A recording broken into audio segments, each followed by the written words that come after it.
It seems like you're more comfortable attacking the rim now. You've been more, going from the perimeter, kind of showing different things that you can do. Has that been a process, a conscious decision of, hey, this is something I do well?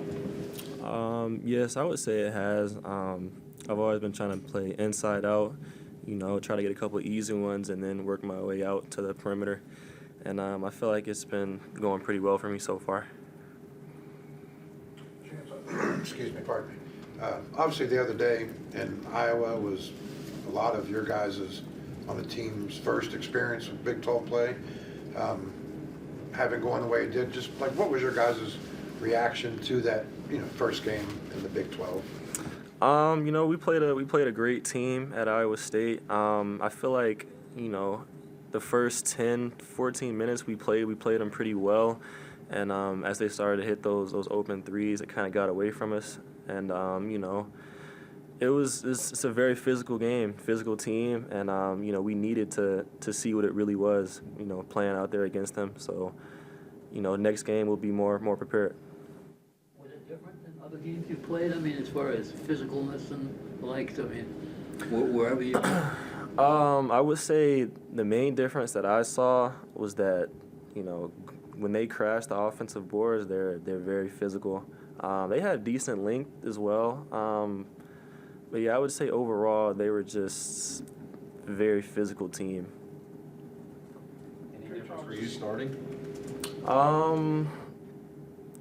No, I wouldn't say there really wasn't much of a difference for me. I just try to play my role best as possible, whether I start or come off the bench. Coach, I was discussed a couple of things that happen when the defense breaks down. Obviously, you all can execute it because there are times, you keep the ball on one side, you keep it out the middle of the floor, all the goals that you have. But then there are times where there's a breakdown or something. Is that sometimes something what the other team is doing, or just an assignment or something that you miss or read? I mean, teams, they have a lot of different versatile pieces nowadays. So, if we do have those defensive breakdowns, typically we can get hurt from those. So we try to limit those as much as possible. We just have to get better at when we do have those breakdowns, is being able to make up for it, by rotating out or just sending extra help and whatnot.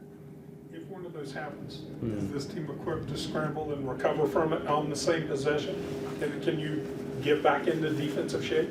I feel like we are equipped. I feel like we just need to do it at a more consistent rate. Chase, have you guys had a chance to scout or look at Cincinnati? Yes, we have. We've.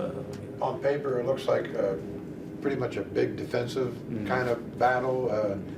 Both teams, they don't allow the other teams to get a lot of good shots, that kind of thing. Would you agree with that? Like, what kind of style do you guys predict out of Cincinnati? Yeah, I've watched Cincy, a couple of games now. I know they're a physical group. They may not be the best offensively, but they will guard you.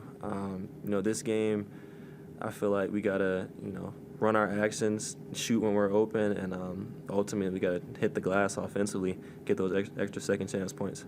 Raise to 60, you think, or?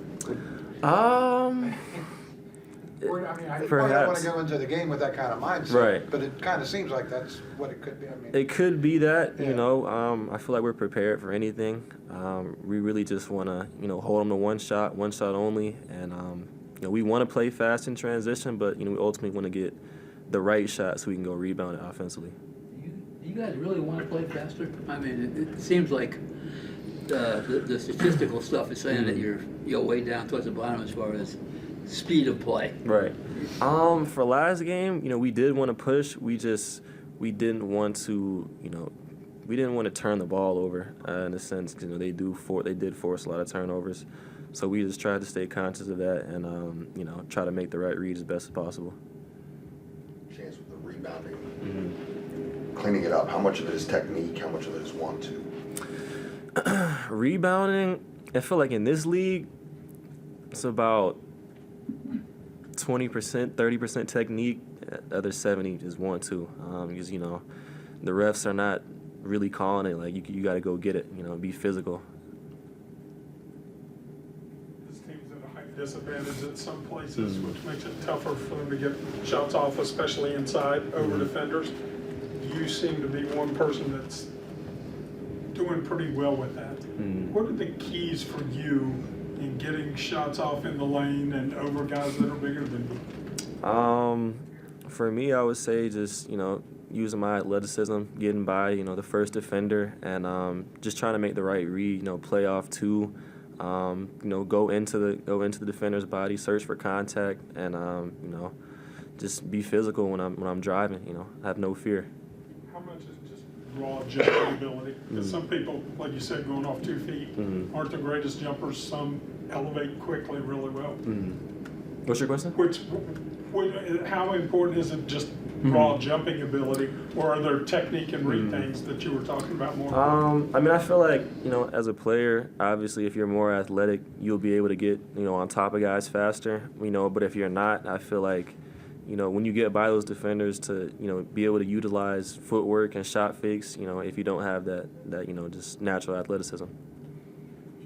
This has nothing to do with the game, but I'm just really kind of curious about a college player's perspective on the headlines that are starting to break out there a lot now about former G League guys coming into college. From a college player's perspective, what are your thoughts on? Because obviously there'll be a couple coming up that you'll play in the Big 12. Just interesting, odd, or what? Yeah, it's definitely we're in different times. It seems like not everything goes, but a lot of things are starting to be accepted nowadays, and I feel like we just gotta be adaptable to these times. There's all in this conference, you might play a pro every night, so it's a difference, but it's not at the same time, I feel like.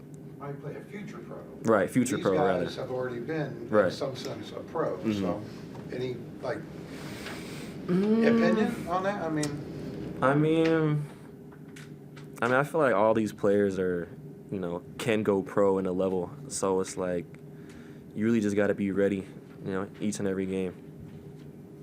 Hey, Chance, kind of your stuff in the paint, you're right-handed, right? Yes. You love to go left.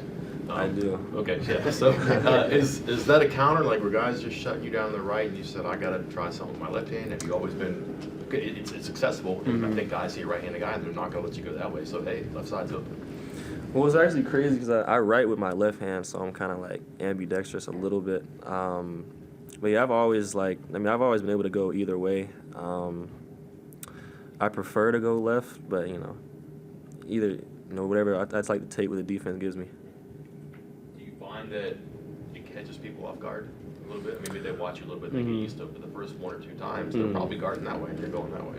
Right. I feel like it does because, a lot of guys just, naturally go hard right, and I naturally go hard left, so it will catch them off guard, but, I feel like I can go hard either way.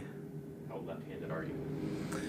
I write and eat with my left hand, but I shoot with my right. I'd say, 50-50. Did you have to work to get a left-handed shot, at least, little flips and things in the lane, or was it something else that came naturally for you? I feel like I had to work when I was younger, but after, I basically established those fundamentals, it came naturally.